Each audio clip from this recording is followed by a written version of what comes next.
Welcome to Shri Rajiv Gandhi IAS academy. Friends, இந்த வீடியோவில் March 6ஆம் தேதிக்கான கரண்ட் அஃபேர்ஸ் எல்லாமே பார்க்க போகிறோம். சரி, வாங்க பார்க்கலாம். ஃப்ரெண்ட்ஸ், இந்த வீடியோடைய நோட்ஸ் எல்லாமே கீழே பிடிஎஃபாக டிஸ்கிரிப்ஷன் கொடுத்துருக்கோம். அதெல்லாமே கிளிக் பண்ணி டவுன்லோட் பண்ணிச்சிங்க.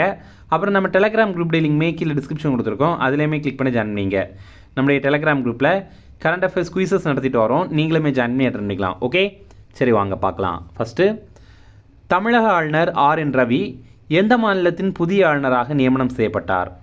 இதற்கான ஆன்சர் மேற்கு வங்காளம். இப்போ பார்த்திங்க அப்படின்னா, மேற்கு வங்க ஆளுநராக இருந்த சிவி ஆனந்த போஸ் அவர்கள் ராஜினாமா பண்ணியிருக்காரு. இதனால் அந்த மாநிலத்துடைய புதிய ஆளுநராக தமிழக ஆளுநராக இருந்த ஆர் என் ரவி அவர்களை நியமனம் பண்ணியிருக்காங்க. அப்போது தமிழ்நாட்டில் ஆளுநர் பொறுப்பை இனி யார் வகிப்பாங்க அப்படின்னா, கேரளா மாநில ஆளுநரான ஆர்வி ஆர்லேக்கர் அவர் கூடுதலாக இந்த பொறுப்பை வகிப்பார். ஆர் என் ரவி பற்றி பார்த்திங்கன்னா, இவர் தமிழக ஆளுநராக 2021ஆம் ஆண்டு செப்டம்பர் மாதம் பதவியேற்றார். இதே மாதிரி இந்தியா ஃபுல்லும் பல்வேறு பகுதிகளில் வேறு வேறு ஆளுநர்கள் நியமனம் பண்ணியிருக்காங்க. அது எங்கெங்கே யாரெல்லாம் அப்படிங்கிறத பார்க்கலாம். இமாச்சல பிரதேச ஆளுநராக கவிந்தர் குப்தா அவர்கள் நியமனம் செய்யப்பட்டிருக்காரு. அப்புறம் தெலுங்கானா ஆளுநராக சிவபிரதாப் சுக்லா, மகாராஷ்டிரா ஆளுநராக ஜிஷ்ணு தேவ் வர்மா, நாகாலாந்து ஆளுநராக நந்த் கிஷோர் யாதவ், பீகார் ஆளுநராக சையத் அடா ஹஸ்னைன், லடாக் துணைநிலை ஆளுநராக வினய்குமார் சக்சேனா, அப்புறம் டெல்லி துணைநிலை ஆளுநராக தரன்ஜித் சிங் சாந்து, இவங்களை எல்லாரையுமே நியமனம் பண்ணியிருக்காங்க. இவங்களை எல்லாரையும் நியமனம் பண்ணுறது யார் அப்படின்னா, நம்ம குடியரசுத் தலைவர். ஃப்ரெண்ட்ஸ், நம்ம யூபிஎஸ்சி அகாடமியான கீஸ்டோன் ஐஏஎஸ் அகாடமியில் இந்த ஆண்டு இப்போ பார்த்திங்கன்னா 168 மாணவர்களில் 58 மாணவர்கள் யூபிஎஸ்சி எக்ஸாம் கிளியர் பண்ணியிருக்காங்க. இவங்க எல்லாருக்குமே வாழ்த்துக்களை தெரிவிச்சுக்கலாம். நம்மளுடைய சென்னை பிரான்ச்சில் பார்த்திங்கன்னா யூபிஎஸ்சி எக்ஸாமுக்கான புதிய கிளாஸஸ் ஸ்டார்ட் பண்ணியிருக்கோம். நீங்கள் ஸ்க்ரீனில் தெரிகிற நம்பருக்கு கால் பண்ணி பேசி இதில் ஜாயின் பண்ணிக்கலாம். அடுத்தது, மெட்ராஸ் உயர்நீதிமன்ற தலைமை நீதிபதியாக நியமனம் செய்யப்பட்டவர் யார்? இதற்கான ஆன்சர் அரவிந்த் தர்மாதிகாரி. இப்போ பார்த்திங்க அப்படின்னா, சுஷ்ருத் அரவிந்த் தர்மாதிகாரி இவர் கேரள மாநில உயர்நீதிமன்ற நீதிபதியாக இருந்தவர். இப்போ அவர் மெட்ராஸ் உயர்நீதிமன்றத்துடைய தலைமை நீதிபதியாக இவரை நியமனம் பண்ணிட்டாங்க. நம்ம இந்தியாவில் உயர்நீதிமன்றத்துடைய தலைமை நீதிபதியை நியமனம் பண்ணுறது யார் அப்படின்னா, அது குடியரசுத் தலைவர். இதே மாதிரி உயர்நீதிமன்றத்தில் இருக்கிற எல்லா நீதிபதிகளையும் நியமனம் பண்ணுறது அதுவும் குடியரசுத் தலைவர் தான். அதே மாதிரி உச்சநீதிமன்றத்தில் இருக்கிற எல்லா நீதிபதிகளும் நியமனம் பண்ணுறதும் குடியரசுத் தலைவர் தான். இதுவரைக்கும் மெட்ராஸ் உயர்நீதிமன்றத்துடைய தலைமை நீதிபதியாக இருந்தவர் எம்எம் ஸ்ரீவாஸ்தவா அப்படிங்கிறவர். அவர் இப்போ ஓய்வு பெறாரு. உயர்நீதிமன்ற நீதிபதிகளுடைய ஓய்வு பெறும் வயது 62, உச்சநீதிமன்ற நீதிபதிகளுடைய ஓய்வு பெறும் வயது 65. அடுத்தது, கனவு இல்லம் திட்டம் யாருக்கானது? இதற்கான ஆன்சர் எழுத்தாளர்கள். இதே மாதிரி கலைஞரின் கனவு இல்லம் திட்டம் அப்படிங்கிற மாதிரி வேற ஒரு திட்டம் இருக்குது. இது வெறுமனே கனவு இல்லம் திட்டம் அப்படிங்கிறது. இப்போது கலைஞரின் கனவு இல்லம் திட்டம் அப்படிங்கிறது என்னென்னா, ஏழை எளிய மக்களுக்கு வீடு கட்டி கொடுக்கணும் அப்படிங்கிறது தான். அதுவே கனவு இல்லம் திட்டம் அப்படின்னு வெறுமனே நீங்கள் பார்த்தீங்கன்னா, அது எழுத்தாளர்களுக்கு வீடு கட்டி கொடுக்குற திட்டம் தான். இந்த திட்டம் 2021ஆம் ஆண்டு ஜூன் மாதம் 3ஆம் தேதி தொடங்கியிருந்தாங்க. கலைஞர் கருணாநிதியுடைய பிறந்தநாள் அன்னைக்கு இதை தொடங்கியிருக்காங்க. இது பார்த்திங்கன்னா ஞானபீட விருது, சாகித்ய அகாடமி விருது, இந்த மாதிரிப்பட்ட உயரிய விருதுகள் பெற்ற தமிழ் எழுத்தாளர்களுக்கு வீடு வழங்குவாங்க. இப்போது இந்த ஆண்டு பார்த்திங்கன்னா ஒரு 3 எழுத்தாளர்களுக்கு வழங்கியிருக்காங்க. செம்மொழி தமிழ் விருது பெற்ற தாயம்மாள் அரவணன் இவருக்கு ஒரு வீடு வழங்கியிருக்காங்க. அப்புறம் சாகித்ய அகாடமி விருது பெற்ற பொன்னீலன் இவருக்கு ஒரு வீடு வழங்கியிருக்காங்க. இவருடைய புதிய தரிசனங்கள் அப்படிங்கிற நூலுக்காக இவர் சாகித்ய அகாடமி விருது பெற்றார். அடுத்தது, சாகித்ய அகாடமி விருது பெற்ற ஆயிரா வெங்கடாச்சலபதி அவருக்கு ஒரு வீடு வழங்கியிருக்காங்க. இவருடைய திருநெல்வேலி எழுச்சியும் வஉசியும் 1908 அப்படிங்கிற நூலுக்காக இவருக்கு ரீசெண்டாக சாகித்ய அகாடமி விருது கிடைத்திருந்தது. அடுத்தது, தமிழகத்தில் 108 ஆம்புலன்ஸ் சேவை வழங்கும் நிறுவனம் எது? இதற்கான answer Emery green health services அப்படிங்கிற நிறுவனம். இப்போ பார்த்திங்கன்னா, நம்ம இந்த 108 ஆம்புலன்ஸ் சேவை இருக்குல்ல, இதை வாட்ஸ்அப் சேவை அறிமுகம் பண்ணியிருக்காங்க. இதற்கான தொடக்க விழா சென்னையில் ராஜீவ் காந்தி அரசு மருத்துவமனையில் நடைபெற்றது. தமிழகத்தில் ஆம்புலன்ஸ் சேவை, இந்த 108 ஆம்புலன்ஸ் சேவையை செயல்படுத்துகிற அமைப்பு எம்ரி கிரீன் ஹெல்த் சர்வீசஸ் அப்படிங்கிற அமைப்பு.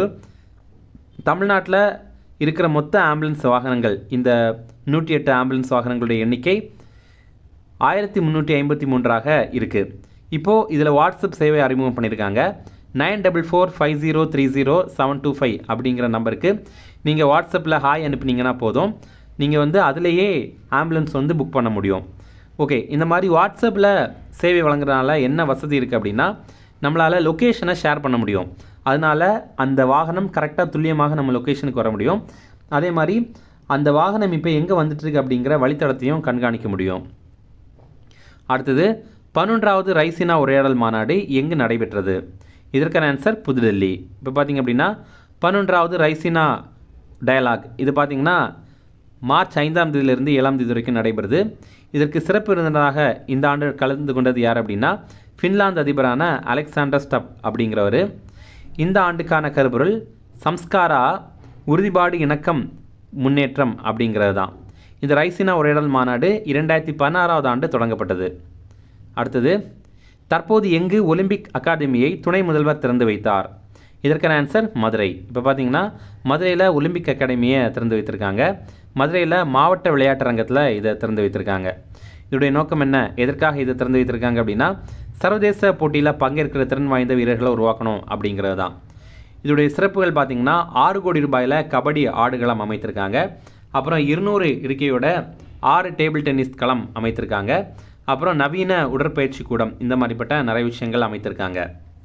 அடுத்தது யூஎன் உமன், அதாவது யூஎன் விமன், ஐநா பெண்கள் அமைப்பு இப்போ வந்து ஒரு அறிக்கை வெளியிட்டிருக்காங்க.